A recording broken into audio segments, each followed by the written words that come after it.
আগামীকাল গুরুত্বপূর্ণ ম্যাচে মাঠে নামবে বাংলাদেশ ও ভুটান। দেখুন সময়সূচি, বাংলাদেশের শিরোপা জেতার সমীকরণ এবং যেভাবে ম্যাচটি লাইভ দেখবেন।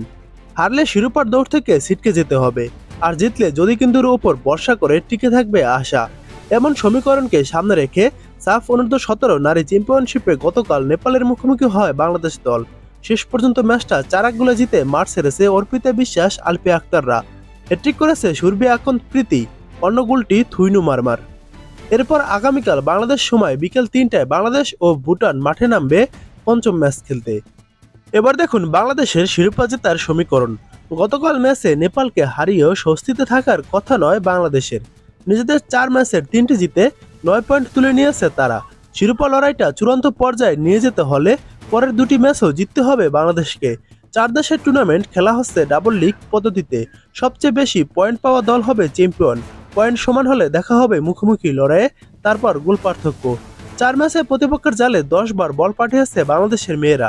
বিপরীতে গোল হজম করেছে 4টি, যে কারণে গোল ব্যবধান +6। অন্যদিকে 4 ম্যাচ খেলা ভারত এখনও গোল হজম করেনি। তারা গোল করেছে 22টি, তাদের গোল ব্যবধানও রয়েছে +22। গতকাল ভারত ভুটানকে হারিয়ে দেয় 5-0 গোলে। তাদের পয়েন্ট এখন 4 ম্যাচে 12। এরপর বাংলাদেশ পরের 2 ম্যাচ ভুটান ও ভারতের বিপক্ষে জিতলে পয়েন্ট হবে 15, আর ভারত নেপালকে হারালেও তাদের পয়েন্ট হয়ে যাবে 15। এবারে টুর্নামেন্টের নিয়ম অনুযায়ী শেষ ম্যাচটি যদি শীর্ষ 2 দল খেলে এবং পয়েন্ট সমান হয়ে যায়, তাহলে গোল ব্যবধান বিবেচনায় নেওয়া হবে না। সেক্ষেত্রে ম্যাচ চলে যাবে সরাসরি টাইব্রেকারে।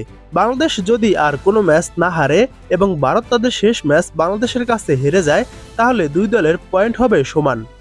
এই হিসাবে টুর্নামেন্টের শেষ রাউন্ডে যেহেতু শীর্ষ 2 দল ভারত ও বাংলাদেশ মুখোমুখি হবে, বাংলাদেশ জিতলেই ম্যাচ গড়াবে টাইব্রেকারে। প্রথম রাউন্ডের ম্যাচে ভারতের কাছে হেরে যাওয়া বাংলাদেশ, তাই হিসাব এখন একটাই, শেষ 2 ম্যাচ জিততে হবে। তারপর ভারতের বিপক্ষে ম্যাচটি টাইব্রেকারে গড়াবে। বেঁচে থাকবে শিরোপা জয়ের আশা। এবার দেখুন আগামীকালকের ম্যাচটি আপনারা কিভাবে লাইভ দেখবেন। আগামীকাল বাংলাদেশ ও ভুটান মাঠে নামবে বিকেল 3টায়। এই ম্যাচটি আপনারা লাইভ দেখতে পারবেন 2টি উপায়ের মাধ্যমে। স্পোর্টস ওয়ার্ক নামের যে ইউটিউব চ্যানেলটি আছে সেটি গতকাল হ্যাক হয়ে গিয়েছিল, যার জন্য ম্যাচটি সম্প্রচার করতে পারেনি। সেই চ্যানেলটি এখন পুনরায় উদ্ধার করেছে তারা। সেই চ্যানেলে আপনারা এই খেলাটি দেখতে পারবেন।